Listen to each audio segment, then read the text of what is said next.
Hello, and welcome to another episode of Battle Ready. Ready with drums. Ready with drums. Well, today we thought we'd talk about something that I think everybody who's been in the hobby for any significant length of time has battled, like you and me, and that is hobby fatigue, hobby burnout. The times when you feel like, I just don't want to. And so the question Too much is, Space Marine 2 playing. the question is, how do you get through that? Because ultimately, we do the hobby for fun, right? This is a fun thing to do. We want to get back to enjoying ourselves in the hobby. And when the hobby starts to feel like a chore, when it starts to feel like, I have to build more paint or whatever. Stop it. It's like, maybe we want to avoid that as much as possible. So, Drake, have you found yourself in hobby fatigue in the past? Yes, but I've gone to year-long bouts and have felt Year-long bouts of hobby fatigue. piles of shame. So, but then right after, I'm like, time to kill. All right, what do you do? If you're starting to feel that hobby fatigue, or maybe you're all the way in it, what are some of the best ways to avoid it, get rid of it, get through it, whatever? You can look at other ranges of models. Yeah, so Drake has been looking at some of these Stormlight archives. He's gotten these ones. What is this? Way of Kings collection? Yep, that's the first book. First book, and he's painted all of these guys. Yeah. And he's got, for his birthday, he got a few more. Yeah. That he'll be painting, I'm sure. And so why does this help? This helps because it offers you a chance to just paint something for fun. Yeah, you don't paint for fun otherwise? No, I mean, like, you paint. Like, when I did my brutes, I went through them hard because I wanted to get them ready for a game. But this is like, it's just, I get to do it for fun. Yeah, I think some of that, it's stress-free, right? Because you don't have to worry about getting it by a deadline. You don't have to worry about I have to do these so that I can play whatever game. It's like, I'm just doing this for, because I want to have some painted minis on my shelf, and you find the painting process enjoyable, right? So I think that's a good one. One thing I would say is, if you're experiencing hobby fatigue, is don't force yourself. Now, it's one thing if you've got a tournament coming up, you've got to finish, or you're painting for a competition, there's a deadline, you got to enter. That's a little bit different. Maybe then you have to push yourself a little bit. But in general, don't force yourself. The hobby is supposed to be fun. So if you get to a point where you're like, man, if I have to paint one more stupid clan rat, I'm gonna scream. I don't want to paint clan rats anymore, or whatever it is. Zombies, 80 zombies. Did you ever feel that? A little bit. With the zombies? With the zombies, yeah. I did 80 in one go, and that was fun. That was rough. But if you get to that point, then just stop. Right? There are other things that are fun to do. I'm sure you have other hobbies. Maybe you like hiking, or you like athletics, or you like, whatever it is. So there's other hobbies in the world. Go do some of those for a while, right? And then by the time you get back, you'll be like, oh yeah, and you know what? I do have a few more clan rats in me. I can do a few more. I have another 20. Right? Zombies. Play a video game, watch some movies. And I feel like the more you force yourself and the more it becomes a chore, the less good it is. The more that hobby fatigue is really going to set in. And so, unless there's some kind of alternative deadline forcing you, take a step back, right? It's all good. It's supposed to be fun. Let it be fun. Yeah. What else do you think? You can explore some of the more wacky versions of GW's games. All right, what do you mean by more wacky? Gorka Morka! Ah, yes. So Drake has been playing a little bit of Gorka Morka lately, with let's just say, not GW sanctioned minis.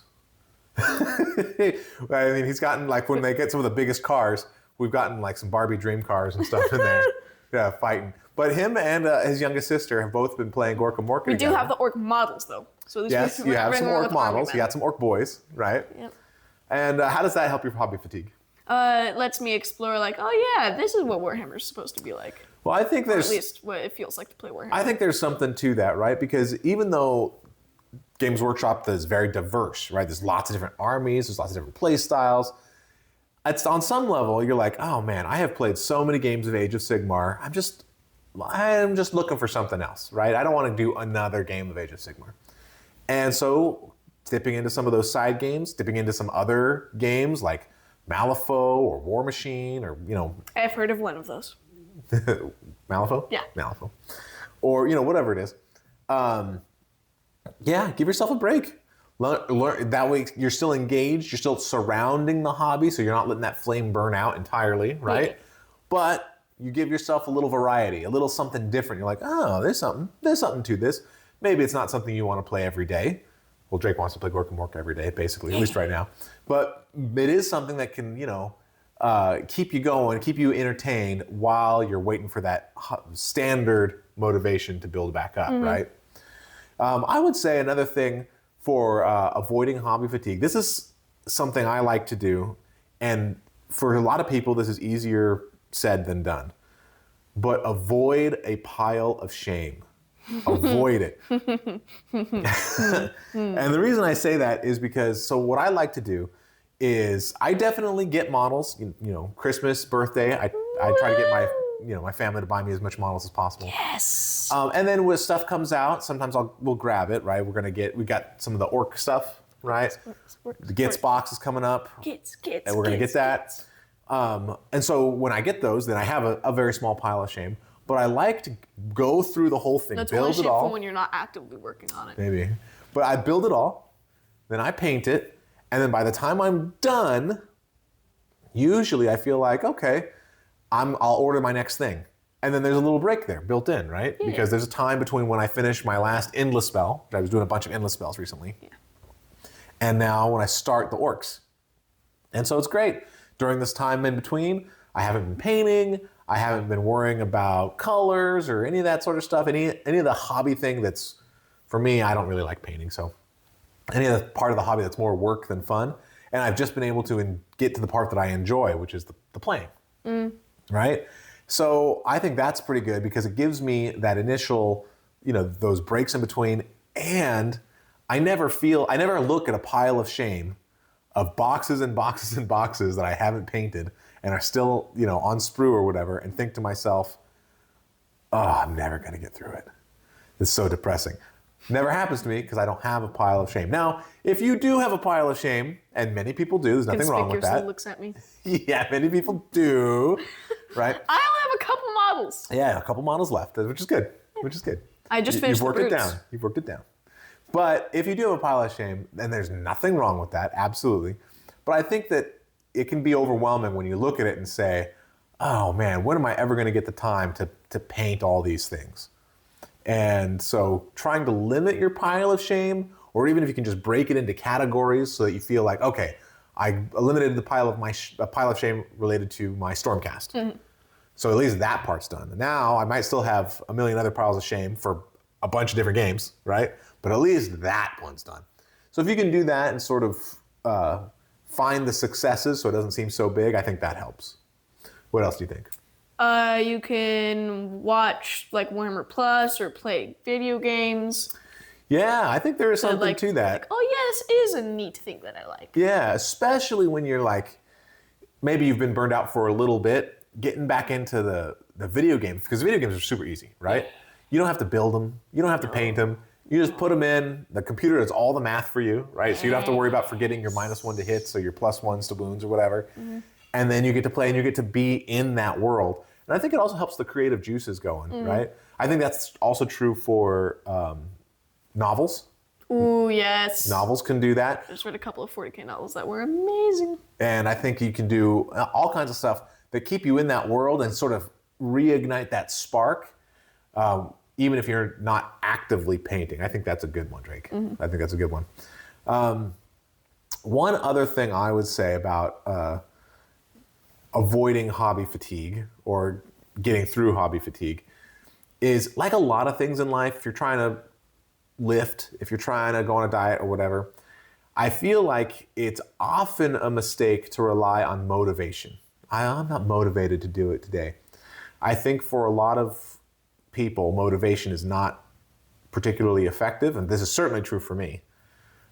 Instead, what you need is discipline. What you need to do is, this is for me really. What I need to do is say, all right, every day or every other day at this time, I am lifting.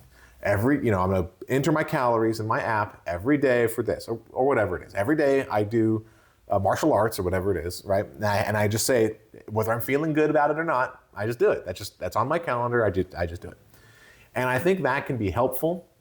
Because even if you're feeling like, man, I'm not really interested in this, if you have that habit built up, it's easier to do. And also, one thing I used to do is I do Brazilian Jiu-Jitsu, and when I was first starting, I would get beat up all the time. And I would say, you know what? I'm gonna drive to the place, to the dojo or like gym. I'm gonna drive to the gym, and if I get there and I still decide I don't want to go then I'll leave. But I'm not gonna make that decision at home. I'm gonna drive there. And then once I got there, I never went home. Once I got there, every time I'm in the parking lot going, well, I'm here. I guess I'll go in.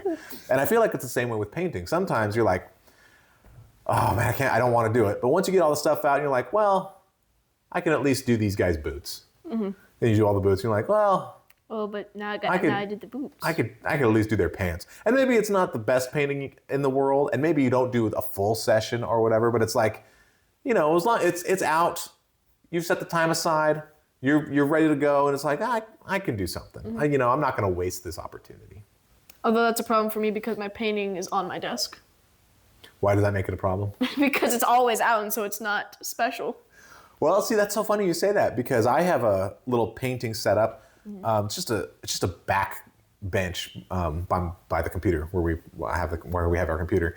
But when I'm at the computer, then I decide, you know what, it's painting. I like to turn around, and it's all there for me. That is one thing that I think helps with my painting, because if I had to get all that junk out and put all that junk away every time, oh my gosh, my natural laziness would really kick in, and it would be hard. I'd be like, I'm not getting all that stuff out. Or, nah, I'm not putting that away. It's just gonna sit there. Well, I'd be like, oh, I'm not gonna paint, because if I paint, I'll have to put all that stuff away. I'm not gonna do it. But since it's all out there and ready for me, basically any time, it's really easy for me to be like, well, it's just there. I'll just paint some boots. I'll just do a little bit, paint some people. I'll just do the pants. Yeah, I'll just do a little bit. And then you do like, oh, this isn't so bad. I got a little bit more time on the clock. I'll paint the next thing. Oh, I'll just go spray these models. I'll just go. Do you have one more? I was gonna say novels, but you stole that from me. I did steal the novels. Novels are any kind of other media that helps you get into the spirit of the thing without, the amount of work it takes. I think that's pretty good. Yeah. I will say that the last thing and this sort of ties into some other things that we talked about, but if you're experiencing hobby fatigue, if you've got some, the hobby just doesn't feel fun right now. Don't do it.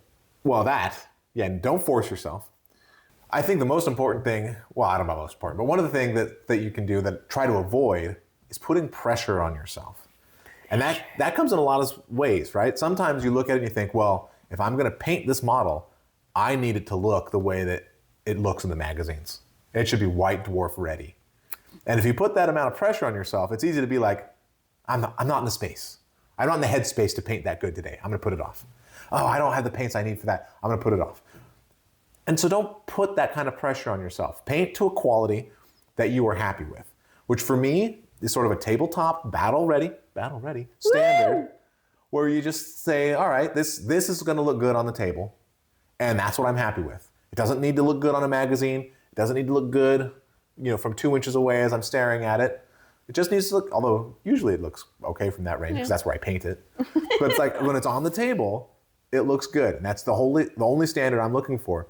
Because if I put pressure on myself to paint really good, which would be frustrating because I can't paint really good, then that would be negative, right? That would be frustrating. That would make the hobby harder. And you can put pressure on yourself in a number of different ways. You can put pressure on yourself by getting things done on a timeline, by getting things to a certain painting standard, by doing something that you've got a particular friend. You're like, oh, I've got to do this kit bash so that I'm killing my hero is killing one of his guys from his army, right? I'm gonna do a kit bash and he plays daughter, so I'm gonna put a dead hag witch on the bottom to make it look like my guy's killing him. All right, whatever it is. But then you're like, the kit bash isn't turning out right, or stuff's not going right, so I'm just gonna put that to the side. I'm not gonna do it. It's like, don't put pressure on yourself. If it's fun and if it works, keep doing it for sure. Do those kit bashes, do the painting, do everything you like, but do it in a way that's fun, and don't put extra pressure on yourself to achieve some goal that's not fun, right? Achieve the fun goals. You have one more? I was gonna say, watch battle reports. Watch, like... I used to like watching battle reports a lot more when we started playing. And Now that we've played, I don't like it anymore. And that's not to say I dislike battle reports, because we do battle reports all the time. Right? Yeah, they're the best. And I so you know what it's like? Yeah, it was before we were playing a lot. It was really fun. It was really fun to like look and see what people did and see the different armies and stuff.